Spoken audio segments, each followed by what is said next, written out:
Okay, I just got home and I just freshened up, had a cup of coffee, and I just tucked myself in bed, and and then I just remembered that I promised myself that I was going to review the Death in Dubai documentary by the BBC. So first, I feel like I'll be doing an injustice if I wasn't giving thanks or the kudos to uh, the investigative journalist. I think it's Runako Celino. And actually, the BBC. You know, the BBC, every time they involve themselves or they attempt to do a documentary or a story, they literally do thorough research. They don't beat around the bushes. They literally like go in like depth. So like literally, after watching the whole documentary, you can just see with the quality that it took them some time to actually put it together, maybe even a year or two, if not so, because the incident happened or incident occurred in 2021. So since then, I believe they've been doing their research. But then, kudos to the BBC, kudos to the investigative journalist, kudos to the people. There's a guy called Troy and a lady.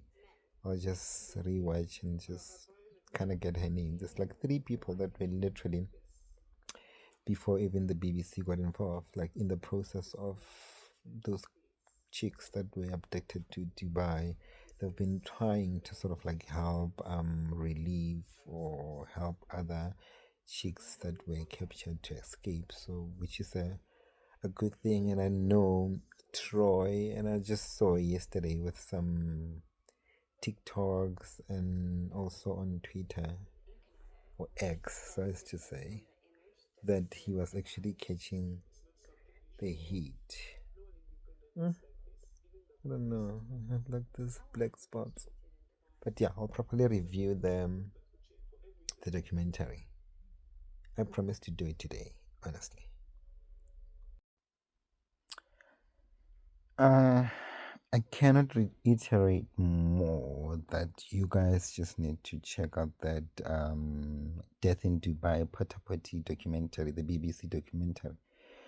You guys need to check it because currently, I mean, the economic state that we're facing at the moment, there's no jobs, people are poor, this, that, and the other. And sometimes someone offering you a job abroad may seem like it's a relief, or some people are just impressionable. Like young people are very impressionable. So, I mean, if you are not working currently and someone literally is be like, hey, let me take you to Dubai and you can work so and so and so and so, and then we'll offer you accommodation, we'll give you this, we'll give you that up until, because that's how I think they actually human traffic them.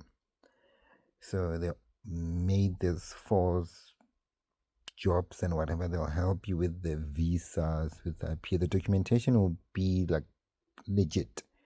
But the only problem that you're gonna face that side is that it's not what they said or what was or what you were told that you're going to Dubai for. So, I believe as adults, it's our duty to actually educate the younger ones that A, what's gold doesn't always glitters, It's very sad because the two chiquitos that apparently they fell from whatever's 18 story, I think it's an 18 story or a 21 story building. The two of them which happened, I think they happened like, if I remember, I think it's like 3 months or 3 weeks apart. Yeah, I think 3 months apart. And you can literally see on the documentary that the family of the other one, I think her name is Monique, they're very, very poor. So I believe when she told her family that she's going abroad to Dubai, they were very happy. That's like, hey, Because I think whoever, or the guy that's alleged to have human trafficked her to Dubai, literally told her that she's going to work at a market, at a shop. So when she told her parents, they didn't refuse or deny her to go. So it was more of like a relief for her and a relief for the parents. Like, oh, our daughter is going abroad to Dubai to make money, and then we'll literally send money home to actually help. Because I believe one of the brothers was even saying, so I'm literally like beating around the bush, like I'm here and there. Like one of the brother was literally even crying, saying the purpose or why the family wasn't against her going to Dubai was because she promised that she's going to get money and then send it home for her little sisters to go to school or to further their studies. So I believe that's why everybody was just ecstatic or happy that she's going abroad, and then she will just send money home to help with the situation at home, and only to find that when she got that side, she was actually forced to sleep with the wealthy or rich people, allegedly. And I believe that's where the Potter Potty thing, I think it trended like some time ago, like maybe 3-4 years ago. It trended about the Dubai Potter Potty where people defecate in your mouth and then they pay her.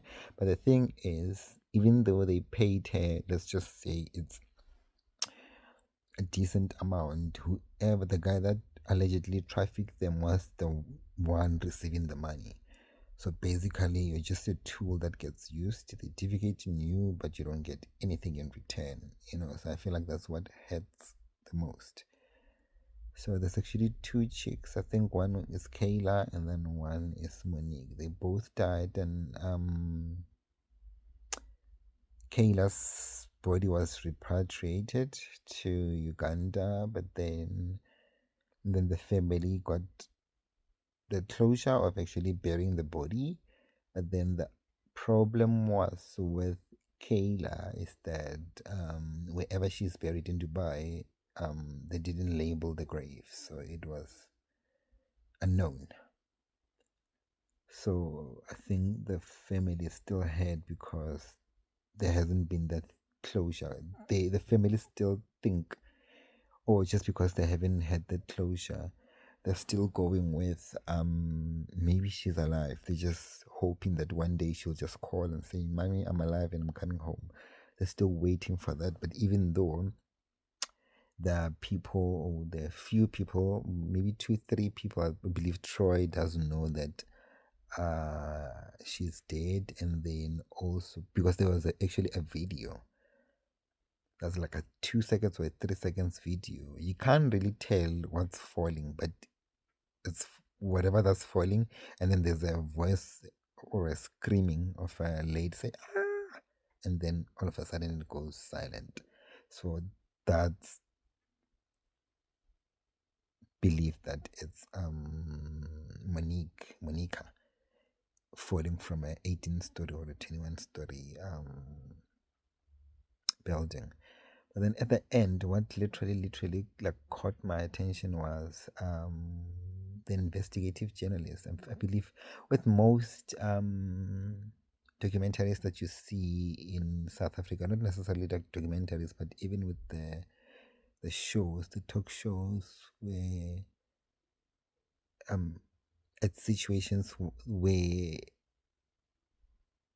the situation actually demands the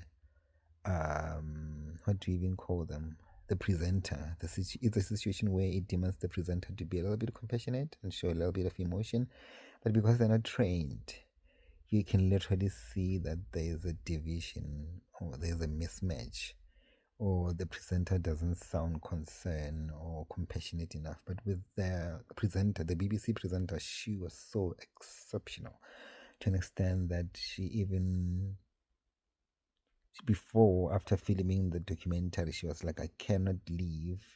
She attempted to go to the cemetery to look for Monica's grave, and then she even risked, because she said she doesn't have a permit, and then even if she is to ask for a permit, to look for the grave, it wasn't going to be granted. I believe they'll only grant the family, you know. But she has no relation to be looking for Monique. So that's why she thought even if she attempted to apply for the permission to go to the cemetery to look for the grave, it wasn't going to be granted. So she actually got a bouquet and she kneeled down in the middle of a street where there's like building on one side and construction on the other side, and she literally just said her goodbyes. And you can see that she's crying, she's touched, which is a good thing. Kudos to the BBC, the producer, and all the people that literally helped to put this into one final product that you see on YouTube.